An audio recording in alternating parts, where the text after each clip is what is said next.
with you, Doug, to get into the nature of your job and the challenges. Yeah, no, absolutely. And hi to Sammy Joe. It's been a long time. We met back in PEI way back in the day, and haven't seen her in a long time. So, Sammy, I've listened to your podcast, and yeah, it's amazing. Love hearing the work. So good to see you. And yeah, Wally, just on your comments there, it's certainly. I mean, it is a tough business. Um, for me, we are a boutique agency. Myself and my partner Justin Duberman out of Chicago. Justin's been doing this about 25 years. I've been doing it 10 years. I'm a player. I'm a hockey player, and I think I'm pretty real when I go in and meet with a family, or I meet with a player, and I'm going to tell them, listen, like I'm going to be honest with you. I'm going to be loyal to you. I'm going to work for you, and I expect the same. And I also tell them that I'm not going to get caught up in a lot of the fluff that's out there, because a lot of businesses and agencies, it's all about social media and how great this is and how great this tournament is, and you should be doing this and you should be doing that. I'm going to tell it like it is. I mean, at the end of the day, you want to be an NHL player. Like, it's a long, hard road, and it's going to be hard, and you're going to get knocked down, and you're going to get beat up, emotionally, physically. It's going to be really hard, and I'm going to be here to help you along the way and support you, but you better. It's not going to be, all fuzzy, warm and fuzzies all the time. This is a really tough business. I think that's the first thing when I'm kind of recruiting a family, or um, meeting with a young family or a player, is to get that out there, is they got what they had to be ready for. And I hate to use the word smaller, because we can do anything any other agency does, but I guess as a smaller firm, we're not going to walk into a boardroom with a massive presentation on, this and that and this player. I mean, it's going to be a little bit of a different approach. It's a boutique approach. It's a family approach. Um, and we need players that, kind of, I guess, fit that mold. And so for me, like, I know who all the best 14-year-olds are in Boston. And quite frankly, I can't get them. They're going to be, a lot of those kids are going to see stars with a bigger agency that has a flashier website, and a bigger NHL star on it. So I really need to depend on my scouting eye to go get a guy. And the players I've had success with are sometimes late bloomers, big kids who haven't grown into their body yet. Um, you can just look at our website, look at some of the guys I represent. I mean, Philip Myers, when I first saw him, was a 6'1" defenseman in Moncton, and he was an average player on a midget AAA team.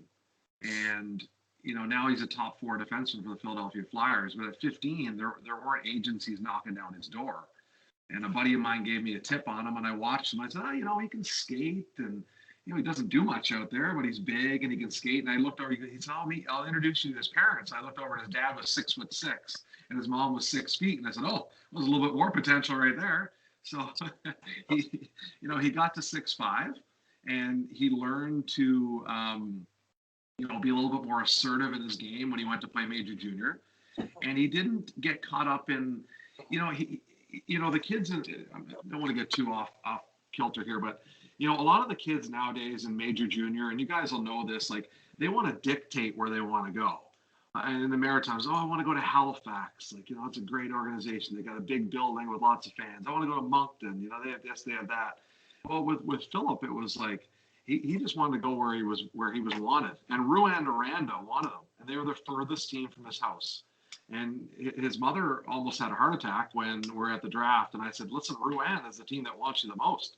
And I had to, Andre Turigny and I had to have a couple of conversations before he made the pick. I said, Andre, I need a couple of more minutes here to convince the parents to send him to Rouyn-Noranda. But Philip really wanted to go. I mean, he said, they want me. I want to be there. And when he went up there as a 16-year-old, and he got healthy scratched about 20 times, and just worked and worked and worked, and didn't worry about social media or big markets, just worked through it. And so to get back to the original question is, I need to find kids for me with that type of character and that type of potential. Because if they don't, I lose them to a big agency down the road later on. Doug, I don't mean to interrupt, but Al Andrews shared a story with me, the essence of what you're saying. And you'll understand this, and I'm not sure if the rest of the people that are on the call will understand it. And Al said the NHL players that are in the playoffs, most of them, when they were growing up, carried their own bags in and out of the rink. And you know what that story means, because that sort of was a key point. You've got parents carrying the bag for kids, you got bags with wheels on them, and the idea of at a very young age learning to be responsible and take ownership of what you do.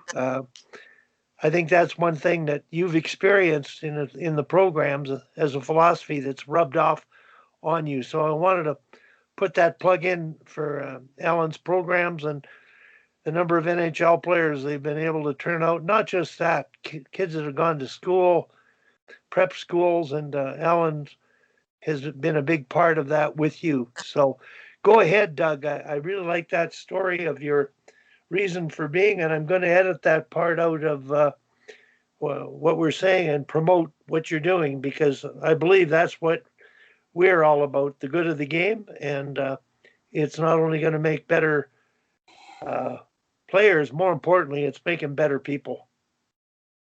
And Yeah, no, sorry. Dr. Lou won't have a lot of work to do if we do our work at our end. Okay, go ahead, Doc. Well, I just think, like Alan, yeah, I mean, certainly teaches that from a young age, and like the foundation of that is so important. And I think for me, learning that as a young age, as a student there and working for him was important, and carrying that through, my career. And Bob, I don't know if you know Zinger, Craig Heisinger, but Yeah. I'm sure you do. Another guy that I really leaned on, and when I started to cut my teeth in pro hockey a little bit more, and get behind the scenes, Zinger was great because he didn't say much, but I always knew that the decisions that were being made, by the club or by him, character, um, strong character was at the forefront because there's nothing worse than having to deal with, a crisis, a character crisis, after making a decision, a few years later. And so those are things that really, stuck with me with the mentors that I, in the pro hockey world, when I kind of went over to this side. And Wally, like you said, I mean, it's cutthroat, but the executive side, the management side of the NHL is very cutthroat too. It might be more cutthroat than even our business.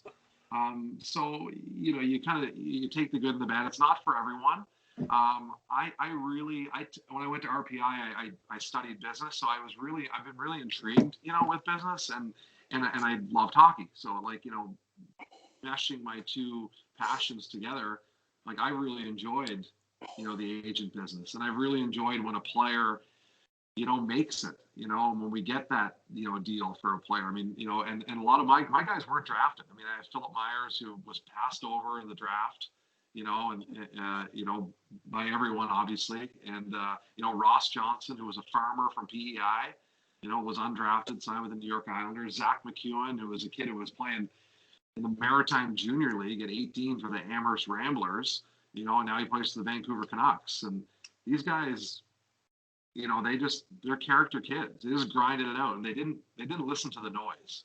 To me, the noise in the world today, with social media and Instagram, it's crazy, and it is just such a detriment to the development, of a lot of these kids.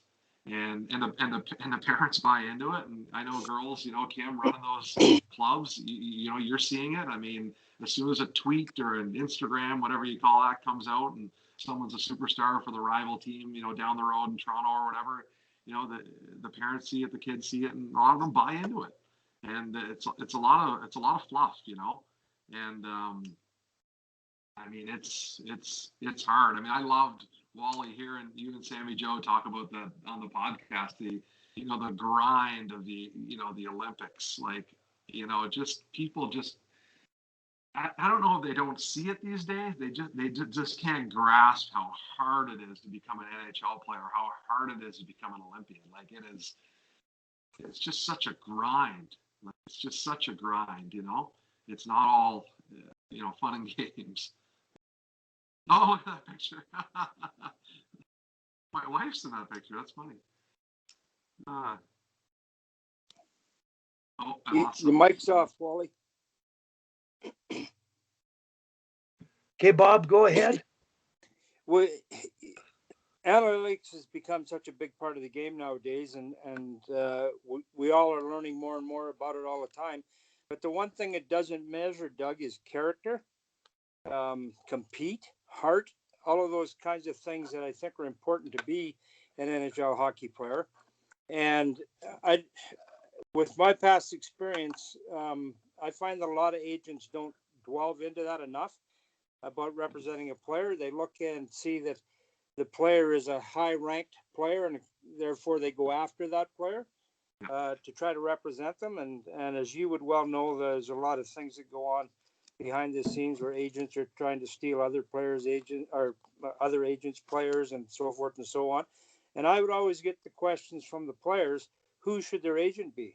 And I would never give them that answer, because I felt that if anything went wrong, then I'm the one to blame. But my advice to all of them were: sit with your parents and the agents, not just the first one that comes along, but talk to the agents and get a feel for the agent and which agent you feel is going to represent you and your family in your best interest. An agent is not going to get you drafted in the first round when you're a third round player or a fifth round player, and agents will use that as a way. I'll get your son drafted in the first round, right? Well, the parent sees the dollar signs right away. And I think that's the worst thing a kid can do is just take an agent that's making him promises, because the player is going to get what he earns and what he deserves. And that's my belief. And I'm not sure that you're on that page. I got a feeling that you are, but that's my belief, that with players, that they're going to get what they earn and what they deserve. And the players that have character, good family upbringings, all of the things that we talk about are the players that, if I was an agent, were the players that I would want to have, because they're going to have longer careers. They might not make the biggest amount of dollars, but they're going to be nothing or heart and soul guys on teams that are going to win championships. And I think that's the kind of players that, if I was an agent, that I would want to have. I'm going to, Kim, I'm going to go to you next, but before I do, Dominic Pittis has joined us.